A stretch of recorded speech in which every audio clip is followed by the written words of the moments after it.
نحمده ونصلي على رسوله الكريم اما بعد۔ آپ حضرات سے پچھلی مرتبہ بات جو چل رہی تھی وہ ان عقائد کی تھی جن عقائد کا بظاہر بڑی بڑی عقیدے کی باتوں میں تذکرہ نہیں آتا۔ مثلا عقیدے میں جو امہات ہیں، جو بہت بڑی بڑی چیزیں ہیں، ان کو تو ہر کوئی جانتا ہے۔ مثلا اللہ تعالی کی توحید، رسالت کا اقرار، تقدیر کا ماننا، یہ سب کی سب چیزیں ایسی ہیں جو عام طور پر لوگ سمجھتے ہیں۔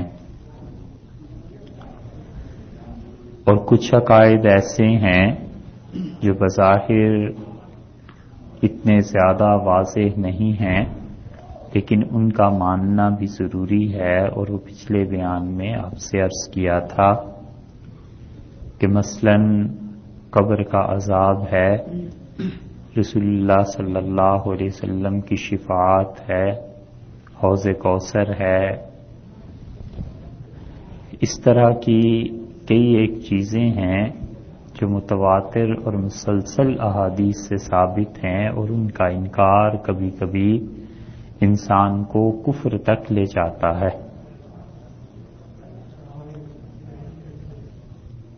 متواتر احادیث سے جو باتیں ثابت ہیں اس کو سمجھنا چاہیے۔ یہ جو محدثین کی اصطلاحات ہیں، اور محدثین جب یہ کہتے ہیں کہ فلاں بات صحیح حدیث میں آئی ہے اور فلاں بات ضعیف حدیث ہے اس کی، تو یہ صحیح اور ضعیف وہ نہیں ہے جو اردو میں ہم استعمال کرتے ہیں، بلکہ یہ ان کی اپنی اصطلاحات ہیں۔ اور بعض اوقات ایسے بھی ہوتا ہے کہ کوئی حدیث جو بظاہر ضعیف ہوتی ہے، امت کا اکثر حصہ اگر اس پر عمل کرے یا کوئی فقیہ مجتہد اس حدیث کو اپنی دلیل بنا لے تو پھر اس حدیث کا ضعف دور ہو جاتا ہے۔ اسی طرح کسی حدیث کا صحیح نہ ہونا، کسی محدث کا کہنا کہ یہ حدیث صحیح نہیں ہے، اس کا مطلب یہ نہیں ہے کہ وہ حدیث چھوڑ دی جائے، بلکہ صحیح سے کبھی کبھی کم درجے کی بات حسن کے درجے میں ہو جاتی ہے۔ اور وہ کتنی احادیث ایسی ہیں جس پہ محدثین حسن کا حکم لگا دیتے ہیں کہ یہ حدیث حسن ہے، یعنی اچھی ہے، ٹھیک ہے، اور اس پہ سب عمل کرتے ہیں۔ حدیث متواتر کا انکار جو کفر لکھا ہے فقہا نے، تو اس کی وجہ یہ ہے کہ حدیث متواتر اس حدیث کو کہتے ہیں محدثین کی ٹرمینالوجی میں، اصطلاح میں، کہ رسول اللہ صلی اللہ علیہ وسلم سے اس کے راوی اتنے صحابہ کرام رضی اللہ عنہ اتنے زیادہ ہوں، اتنے زیادہ کہ اتنے لوگوں کا مل کے جھوٹ پہ جمع ہو جانا ممکن ہی نہ۔ اسی لیے بعض محدثین نے اس کی قید لگائی ہے کہ جو حدیث 10 مختلف صحابہ رضی اللہ عنہ کی روایت ہو، وہ کہتے ہیں یہ حدیث متواتر ہے اور اس کا انکار کفر ہے،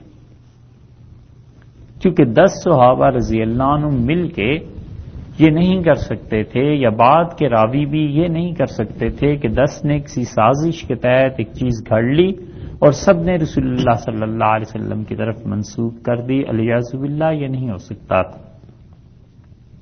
صحابہ کرام رضی اللہ عنہ ویسے بھی حدیث کی روایت میں بہت محتاط تھے۔ ان کی احتیاط کی اتنی روایات ہیں کہ اگر وہ ہم گننا شروع کریں تو شاید صبح ہو جائے۔ اتنی زیادہ روایات ہیں، اتنی زیادہ کہ حضرت عمر رضی اللہ عنہ تو اتنے محتاط تھے کہ بعض اوقات کوئی حدیث سنتے تھے جو انہیں نہیں معلوم ہوتی تھی تو اس صحابی رضی اللہ عنہ کو سچا سب کچھ سمجھنے کے باوجود کہتے تھے کوئی گواہ بھی لاؤ۔ حضرت ابو موسیٰ اشعری رضی اللہ عنہ فرماتے ہیں کہ ایک مرتبہ میں ملنے کے لیے حاضر ہوا اور جا کے دروازے پہ دستک دی، دوسری مرتبہ، تیسری مرتبہ تو کوئی نہیں آیا، میں واپس لوٹ گیا۔ تو حضرت عمر رضی اللہ عنہ نے مجھے دیکھ لیا، تشریف لائے جب گھر سے باہر، تو مجھے کہا کہ تم واپس کیوں چلے گئے تھے؟ میں نے عرض کیا کہ رسول اللہ صلی اللہ علیہ وسلم نے فرمایا جب تم کسی کے گھر جاؤ تو 3 مرتبہ دستک دو، اور اگر 3 مرتبہ پہ کوئی اندر سے نہیں آتا تو تم لوٹ جاؤ۔ یہ شریعت نے ادب اور طریقہ سکھایا ہے کسی بھی انسان کے گھر جا کر یوں کرنے کا۔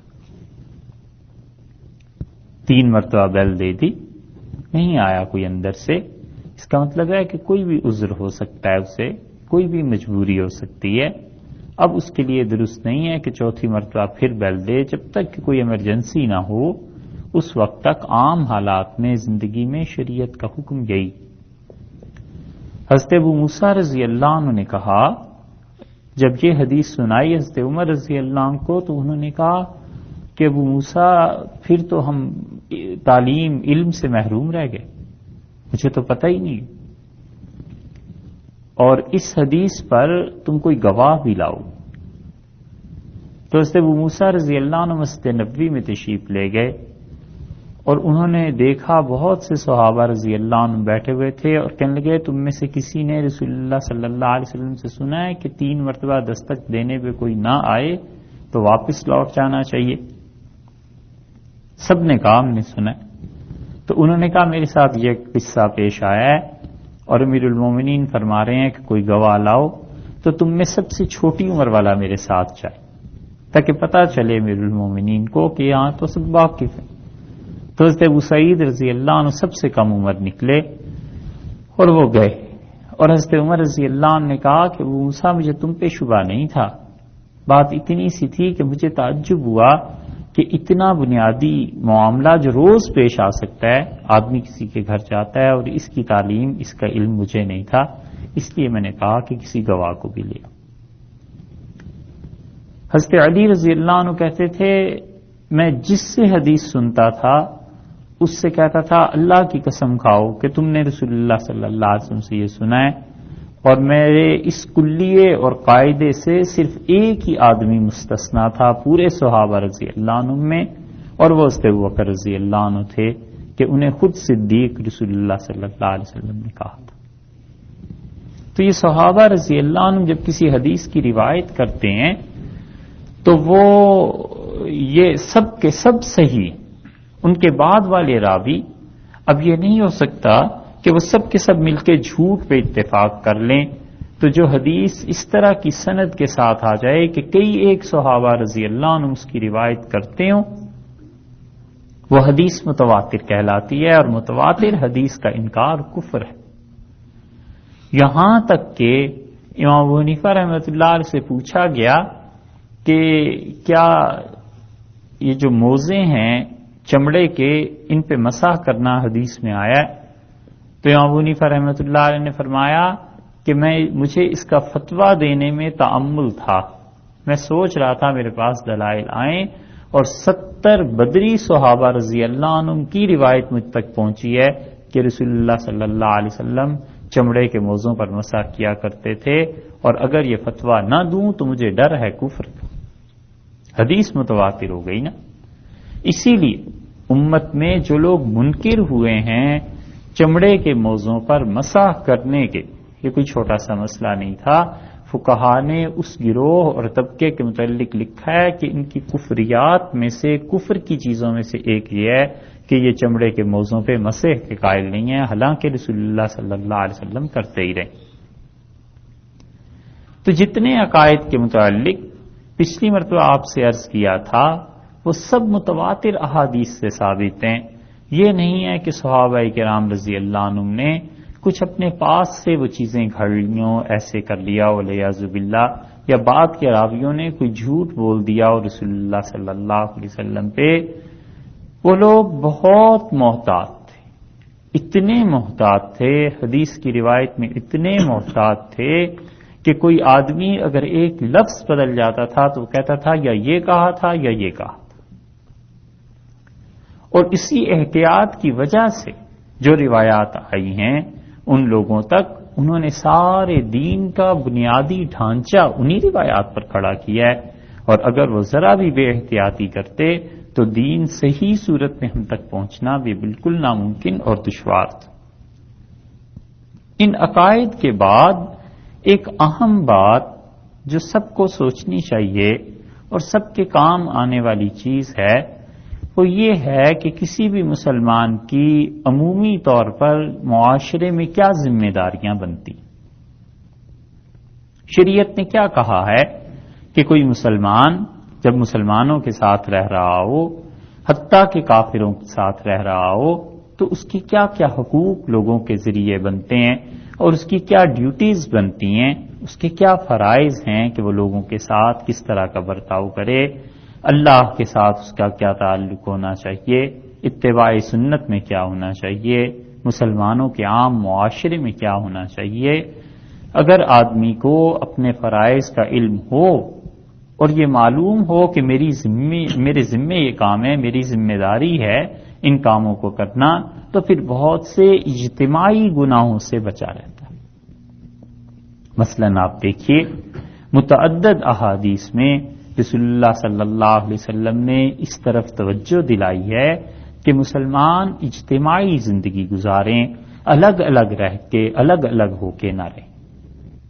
حدیث میں کئی جگہ آیا ہے کہ آپ نے فرمایا ہمیشہ جماعت کے ساتھ جڑے رہو، اور لوگوں ہمیشہ مل جل کے مسلمانوں آپس میں رہو، اور بار بار فرمایا کہ من شذ شذ فی النار، اور جو مسلمانوں کی کسی جماعت گروہ سے الگ ہو جاتا ہے آپ نے فرمایا وہ جہنم میں گر جاتا ہے۔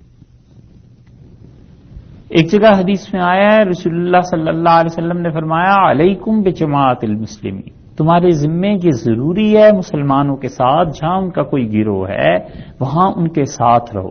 اور آپ نے فرمایا میں تمہیں بتاؤں منافق کیسے ہو جاتا ہے، اور آپ نے کہا منافق تو اس بکری کی طرح ہو جاتا ہے جو دو ریوڑ ہوں بکریوں کے، تو ان کے درمیان پھرتی رہتی ہے، کبھی ادھر کبھی ادھر، حتیٰ کہ بھیڑیا اسے اچک کر لے جاتا ہے۔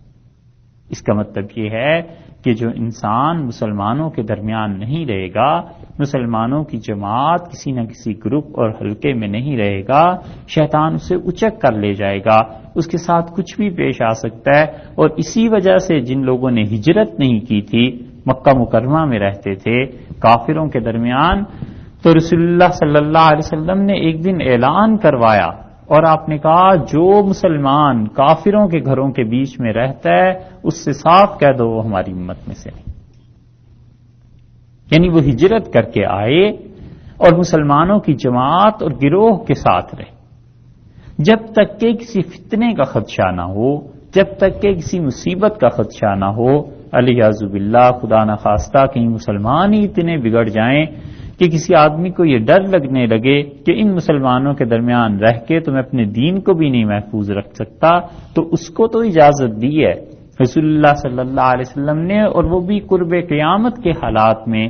آپ نے فرمایا ایک وقت ایسا آ جائے گا کہ ایک مومن انسان اپنا دین بچانے کے لیے ایک گاؤں سے دوسرے گاؤں اور ایک شہر سے دوسرے شہر اور ایک وادی سے دوسری وادی میں سفر کرے گا، اور اس کے لیے سب سے بہترین مال اپنے دین کے بچانے کے لیے اس کی بکریاں ہوں گی، دور کہیں ریوڑ چراتا رہے گا اور لوگوں کے بیچ میں نہیں رہے گا۔ حالات ایسے ہو جائیں، وہ ایک الگ صورت، مگر جہاں جہاں مسلمان ہیں ان سب کو اکٹھا کرنے کا حکم دیا، یہاں تک کہ رسول اللہ صلی اللہ علیہ وسلم سے پوچھا گیا کہ اللہ کے رسول جہاں بھی مسلمان ہیں ہم کتنا قریب ایک دوسرے کے رہیں، کتنا دور رہیں، تو رسول اللہ صلی اللہ علیہ وسلم نے فرمایا جب اپنے گھر میں آگ جلائے تو تمہیں اس کی آگ نظر آنی چاہیے، ابو داؤد کی روایت میں آیا ہے۔ اس کا مطلب یہ ہے کہ تم اتنے فاصلے پر، مناسب فاصلے پر ان کے قریب رہو تاکہ اسے کوئی مصیبت پیش آ جاتی ہے، کوئی مشکل پیش آ جاتی ہے تو تم اس کے کام آ سکو۔ اس اجتماعیت کی طرف اتنی توجہ دلائی ہے رسول اللہ صلی اللہ علیہ وسلم نے کہ ایک موقع پر کسی نے یہ کہا کہ یا معاشر الانصار، او انصاریوں اکٹھے ہو جاؤ، تو رسول اللہ صلی اللہ علیہ وسلم نے فرمایا جاہلیت کی بو آتی ہے اس نعرے سے، اور انہیں بلا کے ڈانٹا بھی اور فرمایا تم نے یہ کیوں نہیں کہا کہ مسلمانوں اکٹھے ہو جاؤ، یہ کیوں نعرہ لگایا کہ انصار سب اکٹھے ہو جائیں؟ یہ گروہ بندی، یہ ٹکڑے، یہ تقسیم، ساری کی ساری چیزیں ایسی ہیں جو مسلمانوں کی اجتماعی قوت کو نقصان دیں گی، نتیجہ یہ کہ وہ اکٹھے نہیں ہو سکتے۔ اسی لیے حضرت عثمان رضی اللہ عنہ اپنی شہادت سے پہلے بار بار لوگوں کو کہتے رہے کہ میری شہادت کا گناہ کوئی معاف ہونے والی چیز نہیں، اگر تم مجھے شہید کر دو گے تو یہ اتنا بڑا گناہ ہے کہ قیامت تک مسلمانوں تم اکٹھے ایک جھنڈے کے تلے لڑ نہیں سکو گے اور ایک دسترخوان پہ اکٹھے بیٹھ کے کھانا نہیں کھا سکو۔ تو ہر وہ کام جو اجتماعیت کو توڑے اور مسلمانوں کے اجتماعی چیزوں میں فرق ڈالے، منع کیا گیا ہے کہ دیکھو ایسے نہ کرو۔ اب صحابہ رضی اللہ عنہ کا اظہار دیکھیے، یہ صحابہ کرام رضی اللہ عنہ جو تھے یہ دین کی اصل ہیں، اور دین انہی سے سیکھا ہے باقی امت نے۔ ان میں سے کسی ایک شخص سے بھی اعتماد اٹھ جائے تو وہ کوئی معمولی چیز نہیں۔ کسی صاحب نے حضرت معاویہ رضی اللہ عنہ پہ بیجا تنقید کی، اور حضرت مجدد الفسانی رحمۃ اللہ علیہ تک جب یہ خبر پہنچی تو انہوں نے اپنے ایک خط میں لکھا ہے کہ میرے بھائی، معاویہ رضی اللہ عنہ پہ تنقید کوئی آسان چیز نہیں ہے۔ تمہیں پتہ ہے اگرچہ وہ حضرت علی رضی اللہ عنہ کے مخالف تھے، لیکن حضرت معاویہ، حضرت عائشہ، حضرت طلحہ، حضرت زبیر رضی اللہ عنہ اور ان صحابہ رضی اللہ عنہ پہ تنقید کرنا دین کے ایک بہت بڑے حصے سے ہاتھ دھو لینا۔ فرمایا یہ الگ بات ہے کہ اجتہادی طور پہ ان سے خطا ہوئی ہے، مگر اس کا یہ مطلب بھی نہیں ہے کہ ہر آدمی اٹھ کے ان پہ تنقید کرنے لگے۔ مقام اور مرتبے کی بات، سمجھنے کی بات۔ تو صحابہ رضی اللہ عنہ میں اس اجتماعیت کا اتنا احساس تھا، اتنی زیادہ اس کا رکھ رکھاؤ تھا کہ حضرت عثمان رضی اللہ عنہ تشریف لائے ہیں اپنے دور خلافت میں، اور انہوں نے آ کے 4 رکعتیں پڑھائیں حج میں۔ تو جب سلام پھیرا عرفات میں لوگوں نے تو عبداللہ ابن مسعود رضی اللہ عنہ نے کہا کہ یہ کیا ہو گیا، امیر المومنین نے 4 رکعتیں پڑھائیں، اور کاش ہم ابن مسعود تو 2 ہی پڑھ لیتے۔ جب انہوں نے بار بار اپنے تعصب کا اظہار کیا تو ان کے شاگردوں نے کہا کہ کیا امیر المومنین سے بات کریں، ان کا ماہ پرے ہٹ، چھوڑ اس بات کو، تمہیں پتہ نہیں ہے رسول اللہ صلی اللہ علیہ وسلم نے فرمایا من فارق الشبر، جو ایک بالشت کے برابر بھی اپنے امیر سے جدا ہو جاتا ہے وہ جاہلیت کی موت مرے گا۔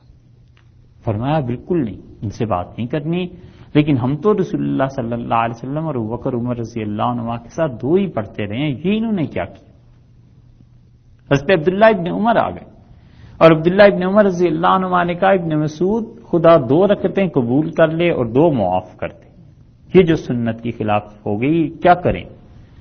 حضرت عثمان رضی اللہ عنہ تک بات پہنچی تو انہوں نے اکابر صحابہ رضی اللہ عنہ کو بلایا اور انہوں نے کہا رسول اللہ صلی اللہ علیہ وسلم، ابوبکر اور عمر رضی اللہ عنہ نے جو پڑھا ہے وہ صحیح ہے، وہ تو مسافر تھے، اور تمہیں نہیں پتا میں نے مکہ مکرمہ میں شادی کر لی ہے، تو میں تو شادی کی وجہ سے مقیم ہوں، اس لیے 4 پڑھتا ہوں، میرا تو اپنا گھر ہے وہاں۔ تو پھر اطمینان ہوا کہ یہ بات بالکل درست ہے جو انہوں نے، لیکن یہ نہیں ہے کہ ایک بات جو فی الحال سمجھ میں نہیں آئی اس پہ کوئی طوفان ہنگامہ یہ چیزیں برپا کر دی جائیں، بلکہ پہلے تحقیق ہو گئی، پوچھ لیا کہ کیا کام ہے، کس وجہ سے ہوئی ہے۔ ہمیشہ جب بھی کوئی صحیح آدمی، متقی آدمی کوئی کام کرتا ہے تو اس کے پاس کچھ نہ کچھ دلیل ہوتی۔ یہ بات کی بحث کہ وہ دلیل کمزور ہے، قوی ہے، اس دلیل میں کوئی حجت بھی ہے، نہیں بن سکتی ہے، نہیں، مگر انسان کا، مسلمان کا تقاضا یہ کہ جہاں بھی اجتماعی نظام قائم، جب اجتماعیت میں فیصلہ ہو جائے پھر اس اجتماعیت کی نفی نہ کرے، پھر اپنے آپ کو الگ نہ کرے۔ اگر الگ کرے گا تو وہ چیز ہے جو حدیث میں آئی ہے، رسول اللہ صلی اللہ علیہ وسلم شذ فی النار، وہ جہنم میں چلا جائے گا، بھیڑیا اسے اچک لے گا، یعنی کیا ہوگا، وہ شیطان کے قابو میں آسانی سے آ جائے۔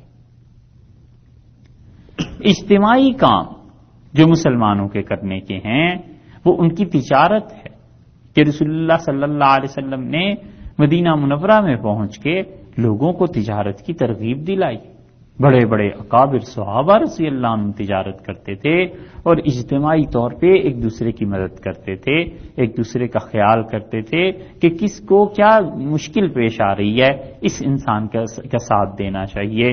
مثلا آپ دیکھیے، بظاہر کہنے کو یہ چھوٹی چھوٹی باتیں ہیں، لیکن رسول اللہ صلی اللہ علیہ وسلم نے فرمایا 6 حق بنتے ہیں تمہارے ایک مسلمان کے دوسرے مسلمان پر، یہ فرض ہے ہر مسلمان کے ذمے کہ جب اسے دعوت دی جائے وہ قبول کرے، اس لیے کہ اس سے محبت تعلق میں اضافہ ہوگا۔ خود کھانا کھلانا اتنی بڑی نیکی ہے کہ قرآن پاک میں آیا ہے، اللہ نے فرمایا تمہیں بتاؤں وہ قیامت میں جو گھاٹی ہے، جس پہاڑ کو عبور کرنا ہے، وما ادراک ما العقبہ، اور تمہیں کیا معلوم وہ پہاڑ، اس کا عبور کرنا، اس پہاڑ پہ چڑھنا کتنا مشکل ہے۔ اور پھر اللہ تعالیٰ نے فرمایا ہے کہ او اطعام فی یوم ذی مسغبہ، اور بھوک اور قحط کے دن اور سختی اور تنگی کے دن لوگوں کو کھانا کھلانا، یہ چیز ہے جو قیامت میں تمہیں مدد دے گی، قیامت میں تمہارے کام آئی۔ رسول اللہ صلی اللہ علیہ وسلم لوگوں کی دعوت فرماتے ہی رہے اور خود لوگوں کی دعوت میں جاتے ہی رہے۔ حضرت انس رضی اللہ عنہ کہتے ہیں کہ ایک صاحب کپڑے سیتے تھے اور انہوں نے رسول اللہ صلی اللہ علیہ وسلم کی دعوت کی، آپ نے ہمیں ساتھ لے لیا، اور جب ان کے ہاں پہنچے تو میں نے دیکھا ایک پیالے میں انہوں نے کدو اور شوربہ تھا وہ رکھا، اور رسول اللہ صلی اللہ علیہ وسلم اس میں کدو کے قطرے نکال کے نوش فرماتے رہے، کھاتے رہے، وہ اس کی دعوت قبول فرما لی۔ یہاں تک کہ کسی کی دعوت میں جانا ہوتا تھا اس سے پوچھ لیتے تھے کہ تم اجازت دو فلاں کو بھی ساتھ لے آؤں۔ ایک صاحب نے دعوت کی تو رسول اللہ صلی اللہ علیہ وسلم نے فرمایا میں تو اس وقت آؤں گا جب عائشہ رضی اللہ عنہا میرے ساتھ آئیں۔ ان کے یہاں کھانا کم تھا، ایک ہی آدمی کا ہوگا، تو انہوں نے عرض کیا کہ نہیں، تو رسول اللہ صلی اللہ علیہ وسلم پھر میں نہیں آ سکتا۔ انہوں نے گھر میں بات کی، پھر حاضر ہوئے، صاف لوگ تھے، صاف طبیعتوں کے تھے، کوئی تکلف نہیں تھا۔ گھر والوں نے بتایا کہ ہو سکتا ہے، پھر آ کے عرض کیا کہ بالکل ٹھیک ہے آپ نے لے آئیے، تو رسول اللہ صلی اللہ علیہ وسلم نے ان کی دعوت قبول کر لی۔ سب چیزوں میں معاملات ایسے تھے۔ آپ نے فرمایا جب مسلمان کا انتقال ہو جائے تو حق بنتا ہے دوسرے کا کہ اس کے جنازے میں جائے۔ جب مسلمان کسی کی اطلاع سنتا ہے کہ کسی کا انتقال ہو گیا ہے تو کام ضروری ترک کر کے بھی اس کے جنازے میں جانا ضروری ہے، یہاں تک کہ حضرت صلی اللہ علیہ وسلم نے اس کی ترغیب دی، اور آپ نے فرمایا جب کسی کا انتقال ہو جائے تو جنازے پڑھا کرو، اور تمہیں معلوم ہے کہ جس کے لیے 7 صفیں بن جائیں اللہ تعالیٰ اس کی مغفرت کا فیصلہ کر دیتا۔ یہ جنازہ در حقیقت اللہ سے شفاعت، اور شفاعت کے ساتھ سفارش، اور سفارش کے ساتھ درخواست ہے کہ پروردگار ہم اس کے ایمان کی گواہی دینے کے لیے حاضر ہوئے ہیں، تو اسے معاف فرما۔ قرآن پاک میں آیا ہے کہ اللہ کے نیک بندے اللہ سے یوں دعا مانگتے ہیں کہ ربنا اننا آمنا فاغفر لنا، اللہ ہم ایمان لے آئے سو ہماری مغفرت فرما دے۔ امام رازی رحمت اللہ علیہ نے تفسیر کبیر میں اس پہ ایک نکتے کی بات لکھی ہے، اور وہ کہتے ہیں کہ دیکھو مومن انسان جب دعا کرتا ہے تو اللہ تعالیٰ نے یہ کہا کہ وہ کہتا ہے اللہ ہم ایمان لے آئے ہماری مغفرت کر دے، یہ نہیں کہا کہ اللہ ہم ایمان لائے اور نیک عمل کیے اب ہماری مغفرت کر دے۔ وہ کہتے ہیں اس لیے کہ اصل میں مغفرت نہ ہونے میں جو چیز حائل ہے وہ تو ایمان کا نہ ہونا ہے، کفر ہے جس کی وجہ سے مغفرت نہیں ہوتی۔ تو مومن انسان نے یہ درخواست کی کہ اللہ ایمان تھا نا مطلوب جنت میں جانے کے لیے، آپ کی رضامندی کے لیے بنیادی طور پہ مومن ہونا چاہیے تھا، خدایا تو بھی گواہ ہے میں مومن تو ہوں، جب مومن ہوں تو جو برائیاں ہو گئی معاف فرما دے اور جنت میں لے جا، استغفار کیا گویا اس انسان۔ تو مومن کے جنازے میں جو لوگ بھی جاتے ہیں اور اللہ کے کسی نیک بندے کا جنازہ وہ تو اور بھی زیادہ ضروری ہو جاتا ہے۔ رسول اللہ صلی اللہ علیہ وسلم نے فرمایا اللہ کا وہ نیک بندہ جب خدا کے یہاں پہنچتا ہے تو اللہ فرماتے ہیں ہم نے تو تیرا اکرام، تیری عزت اسی وقت شروع کر دی تھی جب تیرا انتقال ہوا تھا، اور اس سے پہلی خوشخبری یہ سنائی جاتی ہے کہ جتنے لوگ تیرے جنازے میں آئے تھے اس حال میں گھروں کو لوٹے کہ ہم نے سب کے گناہ معاف کر دیے۔ یہ خدا کے اس نیک بندے کا جنازہ پڑھنے کا اجر ہے کہ رسول اللہ صلی اللہ علیہ وسلم نے فرمایا، اللہ تعالیٰ ان سے کہتے ہیں وہ اس حال میں واپس ہوئے ہیں کہ ان کے سارے گناہ معاف ہو گئے ہوں گے۔ یہ مسلمانوں کا حق ہی تو ہے، ایک دوسرے کے ساتھ تعلق ہی تو ہے۔ بہت سے لوگ آپ کو ایسے ملیں گے، اللہ کا شکر ہے اب بھی مسلمانوں میں یہ بات ہے، کسی کو کفن پہنانے میں جلدی کرتے ہیں، اس کی تجہیز و تکفین میں مدد کرتے ہیں، یہ کوئی معمولی سی بات ہے۔ ایک روایت میں آیا ہے رسول اللہ صلی اللہ علیہ وسلم نے فرمایا، تم میں سے جس نے کسی میت کو کفن دیا، قیامت کے دن اللہ تعالیٰ کپڑوں کے تھان، کپڑے ہی کپڑے اس کے سامنے بچھا دے گا اور کہے گا کہ میرے بندے اس میں سے جو چاہے تو اپنے لیے چن لے اور پسند کر لے، اور یہ عوض ہے اس چیز کا کہ تم نے اپنے بھائی کو کفن پہنایا۔ یہ چھوٹی چھوٹی باتیں ہیں بظاہر، لیکن چھوٹی چھوٹی نیکیاں نہیں ہیں، اللہ کے ہاں بڑا اجر ہے، بڑا ثواب ہے اس کے لیے۔ رسول اللہ صلی اللہ علیہ وسلم جنازے میں تشریف لائے، اور جنازہ کس کا تھا؟ ایک صحابی رضی اللہ عنہ تھے، وہ ان کا جنازہ آیا اور صحابہ رضی اللہ عنہ کہتے ہیں ہم نے دیکھا اپنے جنازے میں تیسری تکبیر کے بعد ان کے لیے دعائیں مانگنی شروع کی، اور اتنی طویل دعائیں تھیں کہ ابو مسعود رضی اللہ عنہ کہتے ہیں میں نے کہا لیتنی مکانہ، کاش ان کی جگہ میرا جنازہ ہو جاتا۔ اتنی دعائیں، یہ جو تیسری تکبیر ہے، اسی لیے آپ جنازے کو سمجھیے کہ جنازہ ہے کیا۔ جتنی نماز ہم پڑھتے ہیں یہ ساری نمازیں، یہ فرض نمازیں، ائمہ کا اس میں اختلاف ہے کہ یہ جماعت کی محض صورت شکل ہے یا حقیقتاً جماعت۔ بڑی بحث کی ہے اس موضوع پہ انہوں نے۔ جو فقہا اس کے قائل ہیں کہ وہ کہتے ہیں یہ صورت ہے جماعت کی، حقیقت میں جماعت نہیں، حقیقت میں ہر ایک کی اپنی اپنی نماز ہے، تو وہ ہر ایک کو حکم دیتے ہیں کہ اپنی اپنی نماز الگ پڑھے۔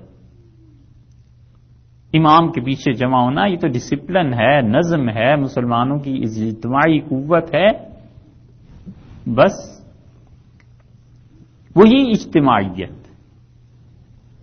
اس اجتماعیت کو قائم رکھنے کے لیے وہ ائمہ یہ کہتے ہیں، اسی لیے ان کے نزدیک امام کی نماز نہ ہو تو بھی مقتدی کی نماز ہو جاتی ہے۔ مثلاً علیہ باللہ امام کافر تھا، یا امام وضو سے نہیں تھا، یا کچھ بھی ہوا، وہ ائمہ کہتے ہیں نماز ہو جائے گی، اس لیے کہ امام کے پیچھے فاتحہ بھی پڑھے گا، رکوع سجدے کی تسبیحات بھی پڑھے گا، تکبیر تحریمہ بھی کہے گا، سلام بھی پھیرے گا، تو اس کی تو نماز الگ ہے۔ لیکن امام ابو حنیفہ رحمۃ اللہ علیہ فرماتے ہیں کہ جماعت حقیقتاً جماعت ہے، اگر امام کی نماز نہیں ہوئی کسی کی بھی نہیں ہوگی۔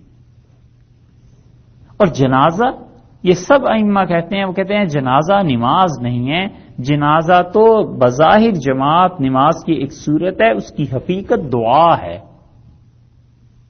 اسی لیے وہ کہتے ہیں کہ جب جنازہ ہو جائے تو پھر اس کے بعد کوئی دعا نہیں، حتیٰ کہ اسے قبر میں لٹا دیا جائے، مٹی ڈال دی جائے، پھر اس کے بعد دعا، اس سے پہلے کوئی دعا نہیں، کیونکہ وہ دعا ہی ہے پورا جنازہ۔ اور جنازے میں سب سے اہم حصہ اللہ کی ثنا اور رسول اللہ صلی اللہ علیہ وسلم پہ سلام بھیجنے کے بعد وہ مومن کے لیے دعا ہے، اسی لیے فقہا کہتے ہیں کہ اپنی زبان میں بھی دعا مانگ سکتا ہے۔ تیسری تکبیر ہو گئی، سنت اس کے بعد یہ ہے کہ لمبی دعائیں مانگے، بہت طویل دعائیں حدیث میں آئی ہیں۔ اب کسی انسان کو عربی کی دعائیں نہیں آتی، اردو کی دعائیں مانگتا رہے، اردو میں اس کی بخشش کی درخواست کرتا رہے۔ حضرت عمر رضی اللہ عنہ جس انسان کا بھی جنازہ اپنے دور میں پڑھایا، انہوں نے لوگوں سے کہتے تھے لوگوں جنازے میں ہمیشہ یہ دعا مانگتے رہو اور یہ کہو کہ اللہم لا تحرمنا اجرہ، اللہ جو اجر ہے ہمارا اس سے ہمیں محروم نہ کر، اور اللہ اس شخص کے بعد ہمیں کسی مصیبت میں مبتلا نہ کر۔ یعنی اس شخص کی وجہ سے جو برکتیں نازل ہوتی تھیں، اس کی وجہ سے خدایا جو رحمتیں نازل ہوتی تھیں خاندان میں، معاشرے میں، وہ جب ہٹ جائیں گی تو ضرور کوئی نہ کوئی مصیبت آ جائے گی، تو خدایا اس میں ہمیں مبتلا نہ کر۔ اور اللہ اس کی وجہ سے جو ہم نیکیاں کرتے تھے، مثلاً وہ نماز کے لیے اٹھا دیتا تھا۔ آپ کے ہاں کئی لوگ ایسے اللہ کے اچھے بندے دیکھے فون کر دیتے ہیں کہ صاحب نماز کا وقت ہو گیا ہے، یہ اس کی نیکی ہے، لوگوں کو بلانے کا ایک طریقہ ہی ہے۔ اسی طرح وہ لوگوں کو دعوت دیتا تھا اچھی باتوں کی، تو خدایا جتنے اجر اس کے جاری تھے ہمیں اس سے محروم نہ کر۔ یہ مسلمان کا حق بتلایا ہے، فرض بتایا ہے مسلمان کا کہ جب کہیں جنازہ کسی کا ہو جائے تو تم نے سارے کام چھوڑ کے اپنی ضروریات کو ترک کر کے اس شخص کا جنازہ پڑھنا۔ اسی طرح آپ اور دیکھیے، رسول اللہ صلی اللہ علیہ وسلم نے اجتماعی طور پر جو حقوق مسلمانوں کے گنوائے ہیں ان میں بہت بڑا حق یہ ہے کہ لوگ علم کو حاصل کریں، اور علم کو اگر حاصل نہیں کریں گے تو پھر جہالت ہوگی۔ اتنی شدید احادیث اس سلسلے میں آئی ہیں کہ آپ سے عرض کرتے ہیں کتنی سخت بات حضرت صلی اللہ علیہ وسلم نے فرمائی ہے۔ آپ اپنے یہاں کا سوچیے، یہاں پر خدا نہ خواستہ ریاض باللہ کسی کی طرف بھی اشارہ نہیں، نہ ہمارے ذہن میں، مسجد میں ہے نا، ہمارے ذہن میں بھی کچھ نہیں، مگر عمومی طور پر امریکہ میں جہاں اور سی بہت سی چیزیں مسلمانوں کی محفوظ نہیں ہیں، ممبر بھی کوئی محفوظ نہیں، مصلی محفوظ نہیں ہے، امام ایسی باتیں کرتے ہیں جو نماز پڑھاتا ہے اور ہمیں حیرت ہوتی ہے کہ اس کی بات ایسی ہے جس کا دین سے کوئی تعلق ہی نہیں، جس کا دین سے کوئی واسطہ ہی نہیں۔ بہت سی مثالیں آپ کو مل جائیں گی، ہم کسی مثال میں نہیں چاہتے، مگر آپ جنرلی دیکھ لیں، عمومی طور پر انگریزوں نے ہمارے یہاں ایک سازش کی تھی، اور انہوں نے یہ کیا تھا کہ بنگالی زبان جو پہلے فارسی رسم الخط میں لکھی جاتی تھی انہوں نے رومن رسم الخط میں کر دی۔ بنگالی اب بھی ویسے ہی لکھتے ہیں، یہ پہلے عربی فارسی کی طرح ہی لکھی جاتی تھی، اور جب رسم الخط اس کا تبدیل ہوا تو بنگال پورا، بہار پورا، یہ علاقے دین کی تعلیم سے ہٹ گئے، کٹ گئے۔ جب تقسیم ہوئی، ملک بنا، تو 1950 میں سید سلیمان ندوی رحمۃ اللہ علیہ بنگال تشریف لے گئے، اور انہوں نے وہاں پہ یونیورسٹی میں خطاب کیا، اور انہوں نے کہا آپ لوگ اس کی کوشش کیجئے کہ بنگالی جو ہے یہ فارسی اور عربی کے طرز پر واپس آئے، اور یہ انگریزوں کی سازش تھی بر صغیر میں بنگال کے مسلمانوں کو دین سے لا تعلق کرنے کے لیے، اور وہ سازش پوری ہوتی نظر آتی ہے۔ یونیورسٹی کے لڑکوں نے وہ حشر کیا، ڈاکٹر ذاکر حسین وغیرہ بہت سے اور بھی لوگ آئے ہوئے تھے انڈیا سے، کہاں سے، بڑی مشکل سے سید صاحب کو انہوں نے گھیرے میں لے کے گاڑی میں بٹھایا اور چکنا چور کر دی انہوں نے گاڑی بھی، اور دل بھی ان کا ٹوٹ گیا سید صاحب کا۔ بڑے پریشان تھے کہ مسلمانوں کی یہ حالت ہے۔ جو قوم جذبات پہ بنی ہو نا، اور جو نعروں پہ پلی ہوئی ہو، اس سے کوئی تعمیری کام نہیں ہوا کرتے۔ وہ جذبات اور نعرے تھے جو اپنے ناصح کی نہ سنے، مصلح کی نہ سنے، پھر بھگتنا ہی پڑتا ہے، اور نتیجہ اس کا 20 سال بعد سب نے دیکھ لیا کہ وہ تحریکیں کیا چلیں اور کیسے آزادی بقول ان کے انہیں ملی اور ایک ملک ٹوٹ گیا۔ خیر یہ تو ایک سیاسی مسئلہ بھی ہے، اس سے ہٹ کے اب دیکھیے فرق کتنا پڑ گیا۔ بالکل اسی طرح اتاترک کمال پاشا نے جب حکومت لی تو انہوں نے حکم دیا کہ جناب اذان بھی ترکی زبان میں ہوگی، نماز بھی ترکی زبان میں ہوگی، اور 1960 میں جا کر کوئی 40 برس کے بعد ترکی میں یہ آزادی ہوئی تھوڑی سی کہ جناب اذان عربی میں دے لیا کر، اور وہ 40 برس میں نسل ہی بدل گئی تھی۔ سنی سنائی نہیں ہے، ہم خود ترکی گئے، ایک بار نہیں، 2 بار نہیں، شاید اس سے بھی زیادہ جانا ہوا، اور ترکی میں واحد کتب خانہ ایسا ہے استنبول کا جو پورے یورپ کی دسترس سے محفوظ رہا۔ کوئی کتب خانہ مسلمانوں کا ایسا نہیں ہے جو انگریزوں یا فرانسیسیوں کے قبضے میں نہ رہا ہو۔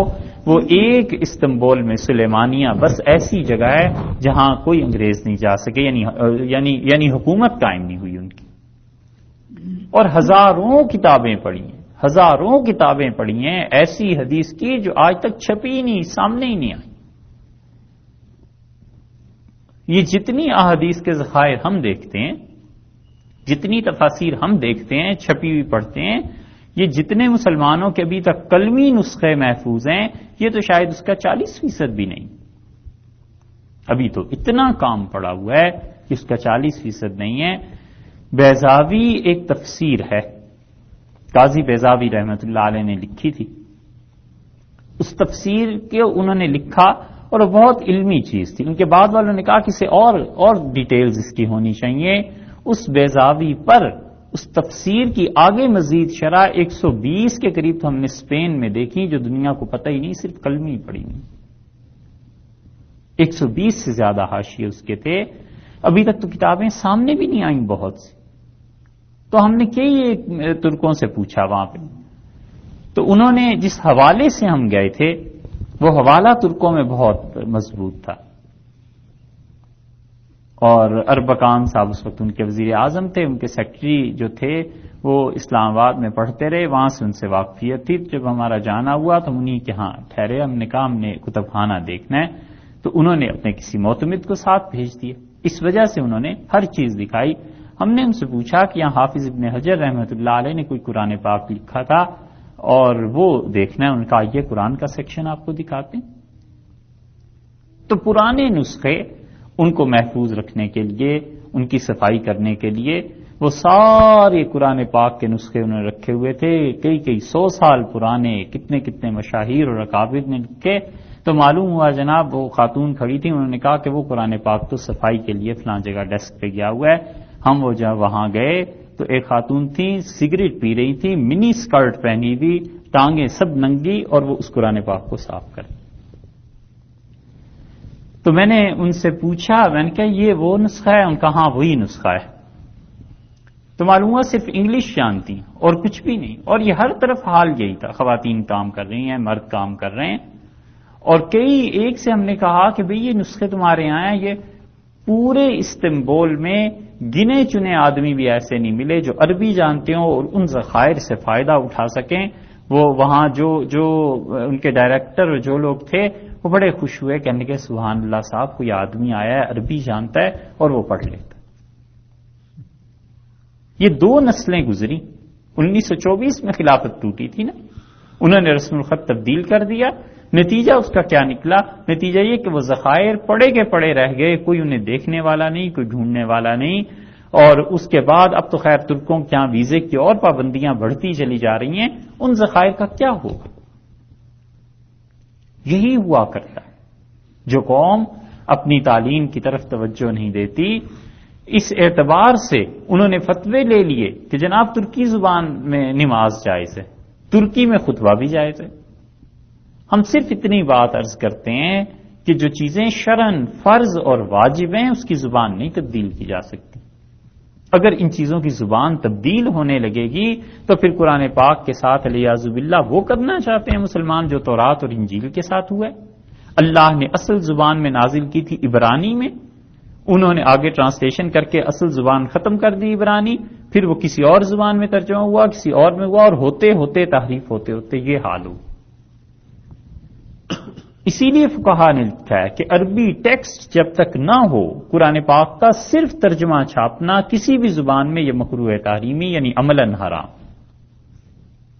منع کرتے ہیں وہ کہتے ہیں عربی کو مت چھوڑو، عربی کے ساتھ ساتھ ترجمہ لکھو. کیونکہ اگر اصل زبان نہ رہے، اب فرض کیجئے عربی سے انگلش میں آپ نے ترجمہ، یہاں کئی ترجمے مل جائیں گے، شاید اس مسجد میں بھی ہوں، انگلش میں ہے، اس انگلش سے فرانسیسی میں ٹرانسلیشن کر لے، پھر فرانسیسی سے اردو میں آئے. تو قرآن نے کیا کہا تھا؟ 3 ترجمے جب درمیان میں آ گئے تو پھر پتہ نہیں آگے سے کیا بن جائے گا. وہ لفظ کیا تھا؟ تبدیل ہوتے ہوتے کہاں سے کہاں پہنچ جائے گا. یہ جب تک زبان کی فرض اور واجب چیزوں میں تحفظ نہ کیا جائے یہ کام نہیں ہو سکتا. اب کل کو کوئی کہے کہ میں نماز پڑھ لوں اردو میں، انگلش میں نماز پڑھ لیں، آپ سوچئے اس کی اجازت دی جا سکتی ہے؟ اسی طرح یہ خطبے عربی میں کیوں ہیں؟ صحابہ رضی اللہ عنہ پورے عجم میں پہنچ گئے، ایران فتح کر لیا، چین تک پہنچ گئے. ان اللہ کے بندوں نے یہ نہیں ہے کہ انہیں فارسی نہیں آتی تھی. حسن بصری رحمت اللہ علیہ 4 سال کابل میں رہے، کتنے ہی مسلمان ہو گئے تھے، ہزاروں لاکھوں مسلمان ہو گئے، لیکن وہ سب عربی میں خطبہ پڑھتے رہے، اس لیے کہ انہیں پتا تھا یہ خطبہ ضروری ہے جمعے کے لیے، اس کی زبان نہیں تبدیل کی جا سکتی. یہ ایسی ہے جسے نماز کا پڑھنا ہے، نماز کی زبان کیسے تبدیل کی جا سکتی؟ اس لیے آپ کو چاہے ناگوار گزرے، لیکن ظاہر ہے کہ ہم اس کے تو پابند نہیں کہ آپ کی دل لگی بات کریں. زیادہ سے زیادہ یہ ہو سکتا ہے کہ ہم آئندہ نہ آئیں، اس میں کوئی حرج نہیں. مگر اتنی بات آپ سے عرض کرنا ضروری ہے کہ یہاں پر منبر اور مصلی اور جو لوگ نماز پڑھاتے ہیں، ہمیں تعجب اور حیرت ہے کہ ان کے پاس علم نہیں ہے اور لوگ مطمئن ہیں کہ ٹھیک ہے. بہت کم، شاید 1% ایسے لوگ ہوں گے، 1% پورے امریکہ میں، جن کے متعلق کہا جا سکتا ہے کہ الحمدللہ یہ انہیں پتہ ہے ممبر کا کیا حق ہے، انہیں پتہ ہے مصلی کس طرح سنبھالنا ہے، انہیں پتہ ہے نماز کس طرح سنت کے مطابق پڑھانی ہے، وگرنہ عمومی حال یہی ہے. یہ مسلمانوں کی ذمہ داری ہے کہ علم حاصل کریں، اور جب تک علماء یہیں کے پیدا نہ ہوں، یہاں کے بچے نہ پڑھیں، آپ کہاں سے علماء لائیں گے؟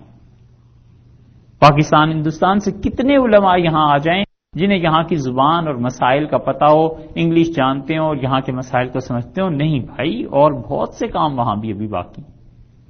یہاں کے بچے دین کو پڑھیں، یہاں کے بچے سمجھیں، نئے سے نئے مسائل آ رہے ہیں سامنے. یہاں کے بچے جب افتاء کے کام کو سیکھیں، مفتی بنیں، پھر وہ چھوٹے لیول پہ، چھوٹے درجے پہ اجتہادی طور پر کوئی بات طے کریں، ان کا حق بنتا ہے. پڑھے لکھے لوگ ہیں، ان کو کون روک سکتا ہے؟ نت نئے مسائل پیش آ رہے ہیں، مگر جو اہل بھی نہ ہو اور پتہ بھی نہ ہو، حتیٰ کہ قرآن پاک کو عربی میں بھی نہ پڑھ سکتا ہو، وہ بھی کہتا ہے میں اجتہاد کرتا ہوں. سبحان اللہ. ایک صاحب تھے، ہم اپنی ذاتی بات عرض کرتے ہیں، اسلام آباد میں بہت بڑی لائبریری اسلام کی ریسرچ کی، وہاں ملنے گئے. وہ جج تھے، شریعت کورٹ کے کسی زمانے میں جج رہے، اور ہم نے ان سے عرض کیا، بڑی اچھی طرح پیش آئے کہ صاحب فلاں فیصلہ جو تھا اس میں یہ چیز درست نہیں تھی. تو ایک کرسی پہ بیٹھ کے وہیں بات چیت کرنے لگے. پھر انہوں نے بتایا کہ میں تو قرآن کی تلاوت کرتا ہوں، قرآن پڑھا ہے کئی بار، اس میں یہ چیز تھی، یہ چیز تھی. تو ہمیں شبہ ہوا کہ پتہ نہیں یہ قرآن پاک کیسے پڑھتے ہیں. تو میں نے کہا صاحب کون سا آپ قرآن پاک پڑھتے ہیں، کون سا ترجمہ، یہ کیا چیز دیکھتا ہے؟ تو انہوں نے کہا مجھے عربی نہیں آتی، میں انگلش میں پڑھا کرتا ہوں.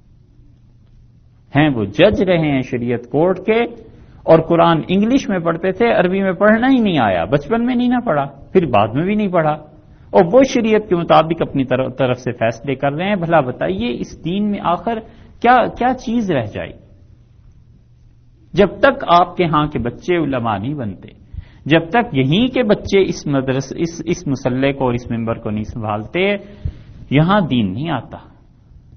اس علم کی اجتماعی ذمہ داری ہے مسلمانوں کی، سب کی. رسول اللہ صلی اللہ علیہ وسلم کو اتنا خیال تھا ان مسائل کا، اس نماز کا، اس دین کا.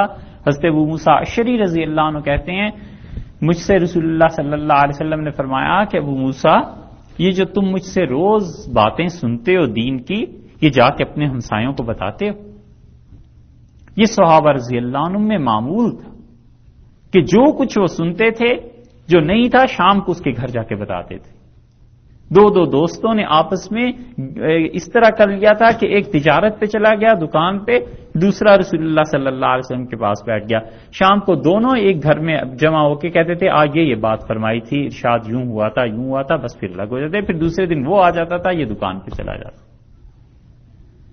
حضرت عمر رضی اللہ عنہ کے معاملے میں جو ان کی بیٹی کا تھا، حضرت حفصہ رضی اللہ عنہ کا طلاق کے سلسلے میں، اس میں یہ بات آئی ہے. حضرت عمر رضی اللہ عنہ کا، میں اس دن گیا نہیں تھا رسول اللہ صلی اللہ علیہ وسلم کی مجلس میں، تو میں گھر آیا تو مجھے کسی نے کہا کہ آپ نے اپنی بیویوں کو طلاق دے دی. بڑی لمبی حدیث ہے، مگر اس کی ابتدا میں بھی یہی آیا ہے کہ ہم ایک دوسرے سے سن لیتے تھے کہ رسول اللہ صلی اللہ علیہ وسلم نے آج کیا کہا. ابو موسیٰ اشعری رضی اللہ عنہ کہتے ہیں، میں نے کہا اللہ کے رسول، ہم تو اپنے ہمسایوں کو جا کے نہیں بتاتے. چاروں طرف کا ماحول آپ دیکھیے مدینہ منورہ میں، یہودی آباد ہے نا زیادہ، مسلمان تو تھوڑے سے ہیں. آپ اپنے ماحول کو دیکھ لیجئے، کتنے مسلمان میلوں رہتے ہیں دور، 10 15 میل ڈرائیونگ کر کے مسجد میں آتے ہیں، 5 7 میل سے آتے ہیں. اسلام کے ابتدائی دور میں ایسے ہی تھے لوگ، مسجد نبوی سے قریب تھے، لیکن باقی جو ان کا معاشرہ تھا وہ یہودیوں اور کافروں پہ مشتمل تھا. تو رسول اللہ صلی اللہ علیہ وسلم کو تو اس اجتماعیت کو قائم بھی رکھنا تھا، نگرانی بھی فرمانی تھی، رسالت تھی اور ختم نبوت تھی. ان کے بعد تو کسی نبی نے نہیں آنا تھا. تو ابو موسیٰ رضی اللہ عنہ کہتے ہیں، رسول اللہ صلی اللہ علیہ وسلم نے مجھے پکڑ لیا کندھے سے اور مجھے کہا، ابو موسیٰ اللہ کی قسم، جو علم تم سیکھتے ہو مجھ سے، جا کے اپنے ہمسایوں کو سکھاؤ گے، ورنہ میں اللہ سے بد دعا کروں گا کہ تمہارے چہرے بگڑ کر سور کی طرح ہو جائے. یہ ابن ماجہ میں لفظ آئے ہیں حضرت صلی اللہ علیہ وسلم کے، اتنے شدید الفاظ ہیں، یہ صحیح حدیث ہے۔ یہ اتنے شدید لفظ جو ارشاد فرمایا ہے، اسی لیے کہ مسلمان جب تعلیم سے بے خبر ہو جائیں گے، جب سکھائیں گے ہی نہیں کہ آج کیا مسئلہ نیا پیش آیا ہے، کیا چیز دین میں ہے، تو یہ دین قائم کیسے رہتا ہے، اس کا وجود کیسے قائم رہتا ہے؟ اسی لیے حضرت جابر ابن عبداللہ رضی اللہ عنہ مدینہ منورہ سے چلے، بوڑھے ہو گئے تھے اور مصر پہنچے ہیں، اور ایک صحابی رضی اللہ عنہ کو گورنر جو تھے مصر کے، ان کے دروازے پہ پہنچے اور جا کے کہا کہ فقط ایک بات سننے آیا ہوں، میں نے سنا ہے رسول اللہ صلی اللہ علیہ وسلم کا کوئی حکم قتل کے بارے میں ایسا تھا، ان کا ہاں حضرت یہ حدیث تھی اور آپ بیٹھیے، انہوں نے کہا نہ، میں نے سفر حدیث سننے کے لیے کیا تھا، بس اس سے زیادہ۔ یہ علم ہے، اس علم سے کیسے دور رہا جا سکتا ہے؟ آپ ایک معاشرے کی تشکیل کر رہے ہیں، آپ ایک معاشرے کو بنا رہے ہیں، آپ جو کچھ کر رہے ہیں، آپ کی بعد کی نسل نے یہی چیز سیکھنی ہے کہ دین یہ تھا، والد یہ کرتے تھے، نانا یہ کرتے تھے، دادا یہ کرتے تھے، اور پتہ چلے کہ بچوں کا دین تو وہی ہے جو والدین سے سیکھا، اور وہ کچھ بھی نہیں۔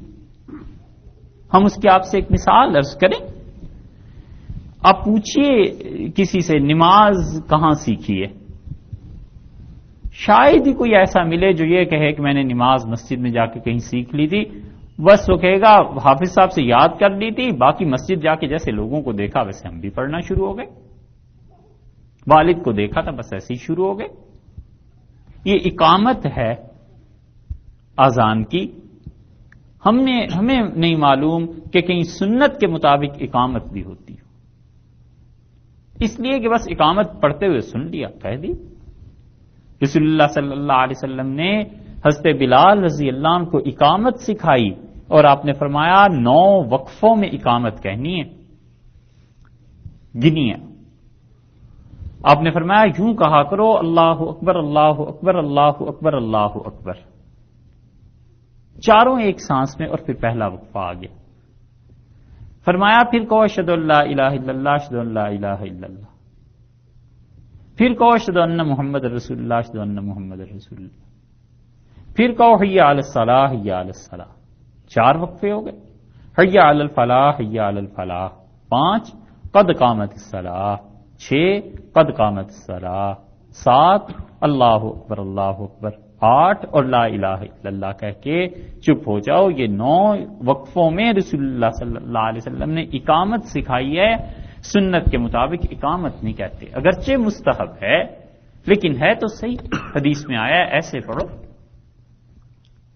اس کی بنیادی وجہ کیا آپ سوچیے؟ بنیادی وجہ یہ ہے کہ اقامت کہنے کی تعلیم کسی استاد سے حاصل نہیں کی، مسجد میں آئے اقامت کہنی ہے، نہ پہلے دن ذرا سی جھجک تھی، دوسرے دن تیسرے دن اقامت کہہ لی، کیا فرق پڑتا ہے؟ یہ زحمت ہی گوارا نہیں کی کہ کہیں پہنچ کے سیکھا جائے کہ آخر یہ دین ہے کیا۔ دعوے تو ہم اس طرح کرتے ہیں کہ بالکل راتوں رات خلافت برطانیہ اور امریکہ میں قائم ہو جائے اور امیر المومنین آ جائیں اور سارا نظام، اور کوئی پوچھے میاں کہ جو 5 وقت کی نماز ہے اور جو روزہ ہے اور جو زکوٰۃ ہے اس کے لیے فتویٰ دینے کے لیے کتنے اہل آدمی ہیں امریکہ؟ یہ سب اجتماعی کمزوری ہے۔ آپ سوچ لیجئے کہ یہیں رہنا ہے اس زمین میں، آپ کے بعد والی نسل کتنا دین سیکھے گی، پھر اس کے بعد والی نسل کتنا دین سیکھے گی؟ نتیجہ یہ نکلتا ہے اس کا کہ ہندوستان کو کہتے تھے اقال الامم، کہ سب قومیں یہاں آ کے گم ہو جاتی، کوئی مذہب ہندوستان میں باقی نہیں رہا، کوئی قوم باقی نہیں رہی۔ ہندوستان ملک ہے نا، اب تقسیم ہوا ہے، کہتے تھے ہندوستان میں کوئی مذہب، ہندو سب کو ہڑپ کر گئے، سب آ کے ہندو مت کے کلچر میں مل گئے۔ ایک اسلام تھا اللہ کا دین جس نے اپنا تحفظ کر لیا، اور وہ بھی اس وجہ سے کہ حمیت تھی، غیرت تھی مسلمانوں۔ یہ حمیت بڑے کام کی چیز، یہ غیرت بڑے کام کی چیز۔ مسلمانوں نے کہا ہم تو ایک فرض واجب تو درکنار، ہم مستحب اور سنت غیر موقدہ کو ترک کرنے کے لیے تیار نہیں ہیں، ہم نے اپنا تحفظ کرنا ہے، یہاں جینا ہے، وگرنہ ہندو تمہیں بھی کھا جائیں گے۔ اولادیں ہندو ہو جائیں گی، کیا کر رہے ہو؟ یہ غیرت تھی نا؟ اسلام واحد مذہب تھا جو ہندوستان میں آ کے رہ گیا، قائم رہا، وگرنہ اسے کہتے تھے اقال الامم، یہاں پہ امتیں گم ہو گئیں۔ یہ لفظ ہم نے یہاں آ کے بھی اس امریکہ کے متعلق سنا، لوگوں نے کہا کہ یہ میلٹنگ پاٹ ہے، یہاں پہ پہنچ کے سب چیزیں میلٹ ہو جاتی ہیں، سب چیزیں گم ہو جاتی ہیں۔ بات واقعی صحیح ہے، اور اگر ہم یہ چاہتے ہیں کہ واقعی اسلام کے لیے بھی یہ ہو جائے تو بظاہر آثار اس کے نظر آ رہے ہیں۔ خوشخبریاں الگ چیز ہے، اور لوریاں سلانے کو الگ چیز ہے۔ وہ سناتے ہیں کہ بالکل ٹھیک ہے، آپ بے فکر رہیے، اسلام تو اب غالب آ رہا ہے، اتنے نوجوان جمع ہو گئے، یہ مظاہرہ ہو گیا۔ ارے اللہ کے بندو، مظاہرہ اتنے لوگوں کا ہو گیا اور نماز غائب، سیاسی مظاہرہ اتنا بڑا ہو گیا اور اتنا کچھ، اور کھانا پھر وہی حرام کا بغیر تحقیق کے۔ اللہ کی مدد آخر آئے کیسے، اور خدا کا دین بچے گا کیسے یہاں؟ یہ بڑا اجتماعی جرم ہے، اور اللہ کے ہاں اجتماعی جرائم معاف نہیں ہوتے۔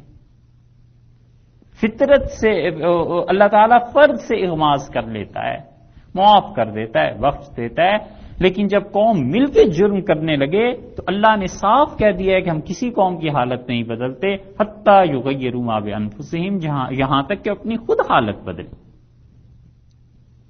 اس پاٹ میں سب پگھل جائے گا، بچے اتنا ہی دین سیکھیں گے جتنا آپ کے پاس ہے، اس سے کم، اور پھر اس سے کم۔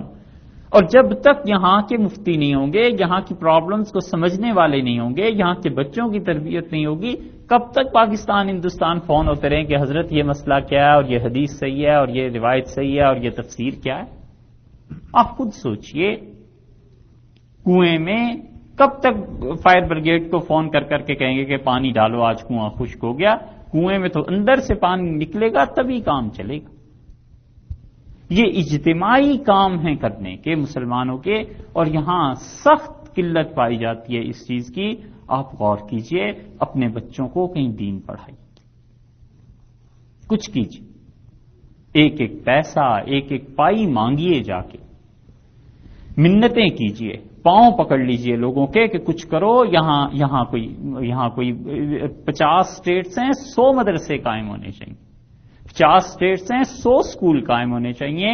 ہم اپنے دین کی ایک بات چھوڑنے کو تیار نہیں ہیں۔ ہماری بچیوں کے الگ اسکول ہونے چاہیے، بچوں کے الگ اسکول ہونے چاہیے۔ بچیاں جب بالغ ہو جائیں تو ہم پردے پہ پوری کی پوری کوشش کریں گے ہماری بچیاں پردے میں پڑھیں۔ ہماری عزت ہے، ہماری بقا کا مسئلہ ہے۔ ہم ایک لمحے کے لیے نہیں سوچ سکتے کہ ہمارے بچے کسی عیسائی تقریب میں شامل ہو جائیں، ان کی تربیت کرنی ہے، وہ صحیح مسلمان بن کے یہاں رہیں۔ انہوں نے مرنا بھی اسی پہ ہے، جینا بھی اسی پہ۔ ایک واقعہ شاید آپ نے سنا ہو پہلے بھی، بہت سو نے نہیں بھی سنا ہوگا، ان کی خاطر عرض کرتے ہیں۔ علی گڑھ والوں نے گاندھی کو دعوت دی اور گاندھی جی کو کہا کہ آپ ہمارے ہاں آ کے تقریر کیجئے۔ نہ گاندھی نے لکھا، بلکہ انہوں نے لکھا کہ میں سر سید کی قبر پہ آنا چاہتا ہوں۔ تو وہ انٹرنیشنل لیول کے لیڈر اس وقت بھی بن چکے تھے، وہ وہاں تو کھلبلی مچ گئی کہ گاندھی فلاں تاریخ کو آ رہے ہیں۔ بڑا استقبال، تیاریاں۔ گاندھی سیدھی سادے طریقے پہ آئے، انہوں نے جو اتنا استقبال دیکھا تو یونیورسٹی والوں نے کہا کہ جناب آپ کی خبر ملی تھی اور ہم نے تو یہ ارینجمنٹ بھی کیا ہے کہ آپ اس ہال میں یہاں کے اسٹوڈنٹس جتنے ہیں ان سے خطاب بھی کریں گے۔ گاندھی نے کہا یہ تو طے نہیں ہوا تھا پہلے، اور یہ جو تم نے اب کیا ہے تو اس کو میں سوچوں گا۔ پھر وہ سر سید کی سمادھی پہ چلے گئے، پائنتی میں بیٹھ کے کیا جو کچھ ان کے ذہن میں آیا ہوگا، اور کچھ دیر بعد جب وہ اٹھے ان کی قبر سے تو بجائے اس کے کہ وہ چلے جاتے ہال میں اسٹوڈنٹ سے خطاب کرنے، انہوں نے کہا ہاسٹل کدھر ہے؟ تو انہیں بتایا گیا اس سائٹ پہ۔ اب یہ کسی کے خیال میں بھی نہیں تھا کہ ہاسٹل بھی کوئی چیک کر سکتا ہے، ان کا ذرا مجھے ادھر لے چلیں۔ وہاں جا کے ان کا اس کمرے کو کھلوائیے، مسلمان اسٹوڈنٹس تھے۔ اب وہ کھلبلی مچ گئی، لڑکے بھاگے کہ ارے گاندھی تو ادھر چلے گئے، پتہ نہیں کیا کر لیں۔ کسی نے کمرہ کھولا، انہیں ذرا سا اندر جھانک کے دیکھا، پھر واپس ہو گئے، پھر اگلا کمرہ، پھر اس سے اگلا کمرہ، کئی کمرے دیکھ کے وہ حال میں آئے اور انہوں نے کہا کہ بھئی میرے پاس وقت اتنا نہیں ہے کہ میں آپ لوگوں کے سامنے تقریر کروں لمبی، اور میں صرف آپ سے یہ بات کہنا چاہتا ہوں کہ دو باتیں کہنا چاہتا ہوں۔ ایک تو یہ کہنا چاہتا ہوں کہ آپ کو خوشخبری سنانی ہے کہ آپ کا کالج علی گڑھ کالج یونیورسٹی بن کے رہے گا، اور ہندوستان میں بڑی سے بڑی جس یونیورسٹی کو کوئی رعایت مل سکتی ہے یہ سب آپ مسلمانوں کو بھی ملے گی۔ یہ سیکولر ملک ہے، ہندو مسلمان سب نے مل کے رہنا۔ بڑے خوش ہوئے، کلیپنگ ہوئی، بڑے نعرے۔ اور انہوں نے کہا دوسری بات یہ آپ سے کہنی ہے کہ میں نے ابھی ہاسٹل میں جا کے آپ کے کمرے دیکھے، اور میں بڑا مطمئن یہاں سے جا رہا ہوں کہ اس امت میں اب کوئی عمر پیدا نہیں ہوتا جن کی اسٹوڈنٹ لائف یہ ہو کہ ان کے کمروں میں ایرانی قالین بچھے ہوں اور میوزیکل انسٹرومنٹس ان کے کمروں میں لگے ہوئے ہوں، اور ان کے صوفے اور ان کے گدے اتنی آرام دہ زندگی یہ گزار رہے ہوں، اس امت میں اب عمر پیدا ہو سکتا ہے؟ اس نے کہا میں مطمئن ہو کے جا رہا ہوں، یہاں تم میں اب کوئی عمر پیدا نہیں ہوتا۔ یہ کہہ کے گاندھی چلے گئے۔ اور بات یہ آپ بھی سوچیے کہ جس نہج پہ ہم چل رہے ہیں، یہاں آپ توقع کرنا کہ یہاں شیخ الاسلام کوئی امریکہ میں پیدا ہو اور یہاں کوئی مفتی اعظم پیدا ہو اور یہاں دین میں کچھ ہو جائے، یہ کیسے ممکن ہے جب لوگ بنیادی کام ہی نہیں کر رہے؟ یہ بنیادی کام ہے تعلیم کا۔ رسول اللہ صلی اللہ علیہ وسلم نے بار بار توجہ دلائی ہے اس چیز کی طرف کہ تم اپنے تعلیم کو دیکھو۔ اسی لیے ایک ایک مسئلہ لوگ سیکھتے تھے حضرت صلی اللہ علیہ وسلم کی صحبت مبارکہ سے، شام کو جا کے اپنے دوست کو بتاتے تھے کہ آج یہ مسئلہ ہے، تاکہ زندگی آہستہ آہستہ بنے۔